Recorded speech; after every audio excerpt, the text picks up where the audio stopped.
आणि आता पुढची बातमी आहे। रामानं श्रीलंकेत रावणाला धनुष्यबाणानं मारलं। रामानं मारल्यावर रावणाचा आत्मा भरकटत अकलूजमध्ये येऊन पडला आणि इथे रावण जन्माला आला।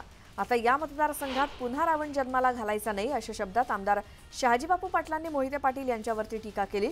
माढा मतदारसंघाचं राजकारण तापत असताना आता आरोप प्रत्यारोपांच्या फैरी झडतायत आणि यामध्ये आमदार शहाजीबापू पाटील यांची भाषणं सध्या गाजताना दिसतायत।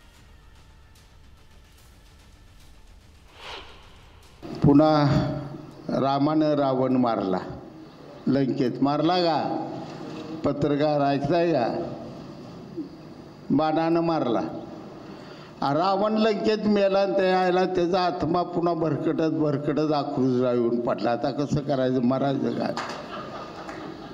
इकडं रावण जन्माला आले, आमच्या उरावर बसली। आता आमच्यात कोण राम आहे? आम्ही आपल्या पाया पडत बसलूया, तरी रावण पुन्हा काही जन्माला घालू नका आणि आपल्या तालुक्याचं वाटोळं करू नका।